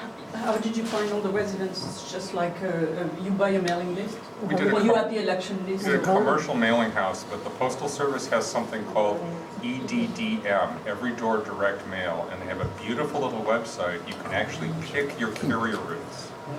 I don't advise using Every Door Direct Mail, but that gives you the counts you need so you can talk to your printer and your mail house and your quantities. Oh. But then you, oh, okay. I was going to say, I use that in Jersey for business purposes. Right. A map comes out with the zip codes, and you can click on where you want Right. to how many people send it. It's really beautiful. But they don't send it. They don't send it. They do send it? But it's only useful for counts. I would use a commercial mail service. Okay. Every Door Direct Mail has a maximum limit of $49.99, all right? 5,000 pieces. We were mailing 17,500 pieces. Bulk mail at that quantity depends on density. We sent to virtually every residential household, which means we got the lowest conceivable rate. I see. It was actually lower than the rate Every Door Direct Mail charges. It was something like 16 cents in postage. And then you have to print the thing and package it and use the commercial list. But I mean, we could have a discussion about this in a board meeting if you want, because I do think in today's world, I mean, I am the list holder, the email sender, etc. But I am also a believer in stamps and mail. And I do think that in order for the community boards and all the great work you're doing to be known better, at some point it would be good to have some kind of mail that you would like, and we'd have to work on it. But the mail is absolutely still necessary. And for the seniors in particular and for others, it's, I don't know, something to think about. And how you do it is cost effectively, and who would pay for it, these are all issues to be discussed. Poor George is, let George. All right, so I'm happy to announce that Sorry, George. after a lot of hard work and campaigning, that in October, Community Board 12 adopted its support for the formation of an LGBTQ task force. We were there present, giving support to that wonderful event. And we strongly are passionate about it because when you think about community is diverse. And everyone should have a voice at the table, no matter what color or gender, whatever it is. Everyone should be at the table and have a voice, especially when we talk about representation, programs and services, etc. So we are delightful that that is taking place. I've appointed Richard Allman as the chairperson for the task force. He is vigorously interviewing and meeting with people who I shall be meeting to vet the process to have them complete a public member application, not just appointing a resident of the community, but officially making them public members to the board to participate in this task force where we're looking for diversity, business owners, young adults, elderly, a mix voices at the table. So we're excited about that. As well, we recently held a joint roundtable business forum with the Borough President's Office. We thank you so much for that. It was very successful again. It's good to work with our business owners. That's other concerns around the retail piece within that CQA is where's the protection for small businesses? As you can tell, on 167th and Broadway, we had a whole block wiped out within 30 days because I don't know if it was a franchise or a corporate, but we're still digging to find out who are the people just coming in and buying the whole block, right? So that's the concern. The ZQA shall be presented Tuesday. Our land use committee, as I read the draft, opposes the zoning text amendments as presented, but as well highlights all of the reasons why they're saying no. You know, and it seems to be similar to everyone in the room. As well, someone sent me an interesting article, and I'm not sure if you're up to speed with this, but probably you are. The thing with Baker Field in Columbia and the soccer field. Another article has arisen where the mayor's office was solicited for information about this project, but has not given any. However, when they solicited information from our council member, a 140-page document arose, which we were not aware of. And I had reached out previously to ask, is there any information, any paperwork? When I spoke to Columbia, oh no, nothing is moving, nobody's talking about anything. However, there was a lot of pushback when that first hit our district about up on 218th Street by the hospital where the new Columbia Baker Field is at, to bring an official soccer stadium and all this other stuff that's happening there. Fear of congestion, noise, I mean, it would be disastrous for that particular corridor to take that on. And then they talk about jobs. We know our district don't get the NWBs, so that's not even a conversation to be had. Vendors, we continue to have vendors where I appreciate people gotta eat. We have business owners that pay a lot of money per square footage. A lot of big, like we had a pharmacy at the corner of Sherman and 207, and they left because they can't deal with everyone outside. Nobody's going in there to do business. They gotta jump over mountains to get in. I think there needs to be a fair discussion about, yes, people can use their vending permits, but where? And how close to another business, and am I selling the same thing you're selling in your store? It impacts me if I gotta pay you $10,000 or $50,000 a month, and meanwhile you can stand right outside my shop, sell the same product for cheaper, and you're not paying no rent. So are you working with the relevant agency on this No, issue? but CBA does a task force, right? Yes, I'm chair of that committee. Oh, I here would it love to talk to you. We should talk, but we seem to have deeper Thank issues you. with Yes, that in our I've been working district. on that for a On long how to time. deal with that, I but would we should love to connect. speak with That you. would be We need to wonderful. connect on that. Absolutely. I don't know if it makes sense to do, the tour bus stuff. We might find a solution. Vendors is so tough. There's city council legislation, but we could consider, everywhere I go, it's the #1 issue. So we might be able to convene a working group. I don't want to duplicate what others are doing, but let's think about it. And, okay, another thing that's concerning, I know that with Bloomberg, the former mayor, he did this wonderful thing where he attracted the film industry, right? Right. The concern we're having in our district is that there's no clear communication with the downtown office of SAPO. Yes. Or the office for the film and media and all this from the mayor's office. They're coming in, they're taking away parking for a week, 2 weeks. Just recently at the Armory, VH1, where the Armory is doing a nice fundraiser, cool, you need to support your programs and services. However, they closed down an entire 4-block radius around it and even closed off the streets. Now, I'm not sure if they knew how to use their permits, that means they only can remove parking. But when I called my local precinct, they actually closed the blocks, and thank you to Deputy Inspector Aramboles, who his team, Community Affairs, followed up, and they actually were not supposed to close those blocks and had those blocks closed and act like they didn't know. This is a concern, the communication to the community board, especially where they're designating these areas and closing next to hospitals, urgent cares, clinics and all that, where our emergency vehicles need to get by.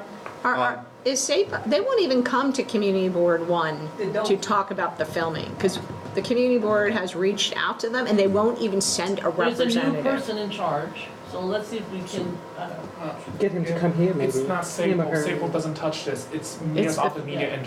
Right, they We're won't talking even about both. come to a Community Board meeting. I know they're different, but I want to highlight the lack of communication with both Yeah, agencies. George, have your DM call my DM. We have it down to a science. Very good. We have the complaint process down to a science.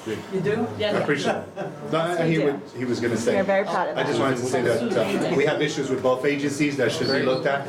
But the most important She thing I probably want to doesn't want me to say share that, but. is that this initiative was supposed to bring funding, I guess, to New York, right? However, what's disturbing is that these film industries come in with a full pantry of people, food, employees, everything. They don't even hire the extras from our district. They don't even shop in the local bodega. They bring everything in catered. So what's the benefit to my community? What's because it comes out on TV? So nobody's making money off it. And if it is going to the city, that money's not being redirected to my community district for programs and services. So I need somebody to help us understand what's the benefit. Thank you. Moving forward. Okay, everybody wants to leave. Okay. It's so lack of services. Oh, Lord have mercy. Okay, one more interesting item. The homeless issue is still relevant in our district. Yes. But most interestingly, what we discovered in our discussion with the Project Renewal, who has the Fort Washington homeless shelter up there for men MICA clients, is that they recently received the peace officers through DHS. Our concern was public safety. We were told that the peace officers cannot do patrols. That's true. But, however, when I was growing up, I understood that peace officers could make a civilian arrest. And that meant not inside a building, that meant on the street. That if they caught somebody doing something wrong, even me, I can make a civilian arrest, grab you and hold you for the police. Now, these people are told that they're not supposed to leave the facility, but then why you got 50 security guards within that building protecting the facility in the first place, and then you have We have the same peace problem. officers? Don't get excited. Yeah, We have the same okay. problem. So that's that piece. So if someone could look at that, what's our tax dollars being put to waste and they're not being utilized? So I'm sorry, I'm passionate We about have it. the same because- problem on It's like- 25th Street. They have more PD there now too, though, right? We have two officers that are on 168th and Broadway that take up, I think it's the 7 a.m. to 3 p.m. shift, and then the peace officers, but there seems to be a gap, and it's not like in sync, we gotta work closer with that. And just two more Wait a items. minute, 25th Street, we negotiated that they are doing the block. They are walking These the officers block. are doing the block. But they are, this is not official, right? This is, I didn't say that. Well, let's find, let's just get the facts, I got it. Maybe the pressure from your office opened that up. When we spoke with Project Renewal, they said that they were doing perimeters and they'd be willing to do that around the entire property. Let's get renewal and, Okay, great. Just two more items in closing. Pressure on that. Okay, SLA, we attended a meeting at our home office where the district manager went and he reported back there's just discussion about opening up the rules or looking at the legislation or changing it for Sunday, where they would be talking about serving alcohol beverages earlier to go with the meals at these establishments. A little concerning. I mean, I don't know if it makes sense.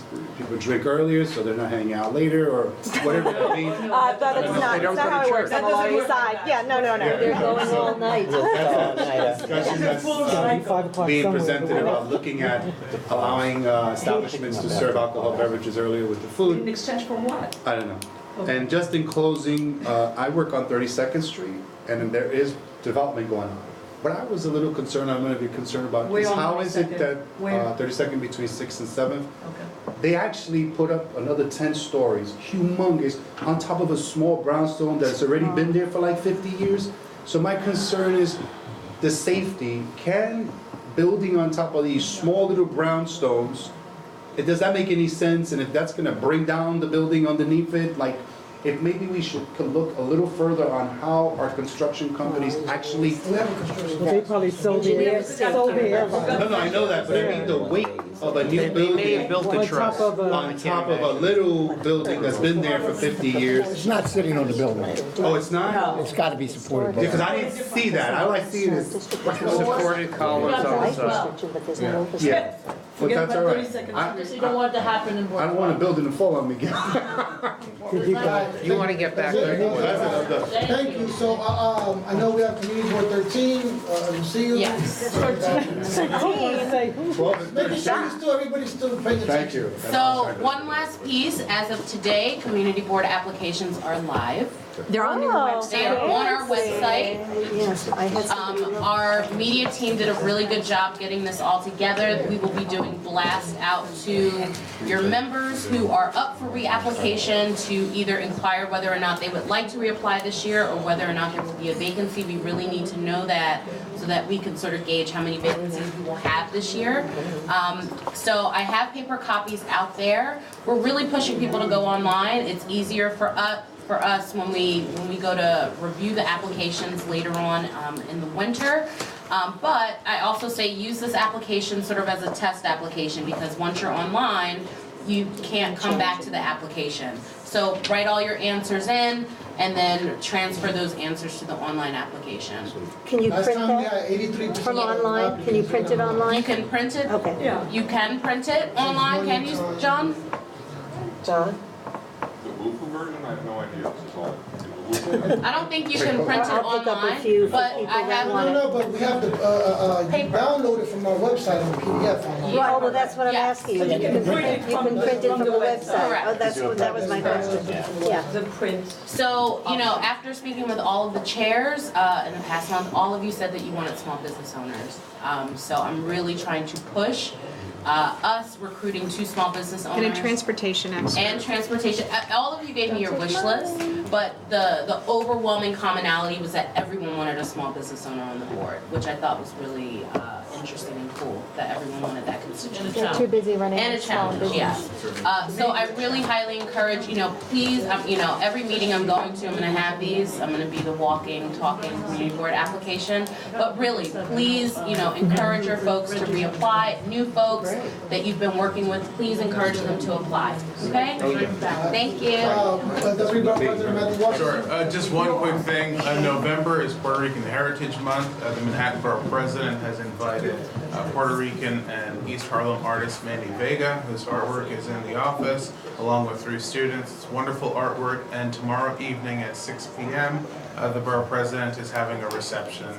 So please come out and join us tomorrow evening at 6 p.m. in celebration of Puerto Rican Heritage Month and the artwork of Manny Vega and his 3 students. And the last thing you want to do is come back here again tomorrow. Yeah, here you go. She's the lady who did the number 7 station? He, oh, it's a he, so it's not. Michelle, yeah. So I just had a question for everybody. As outreach and posting is a consistent issue, and we got a really good tip about the direct mail. I don't know if this even exists, but does anybody here know where you get email lists? I mean, aside from, typing in place by place. Hold on, stop talking. Yeah. John has. Oh, great. That'd be the best. Okay. What is John? So one last thing I want to, which wasn't brought up, I want to again thank the borough president for her support for the U.S. Women's National Soccer Team to have their ticker tape parade. And just last week, the plaque was installed by the Downtown Alliance. So, and the team captain and defender Christy Ramapo and her daughter were there.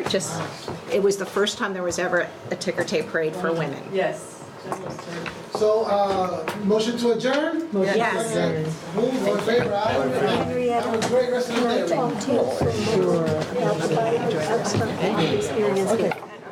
And I'm just going to exchange contact, okay?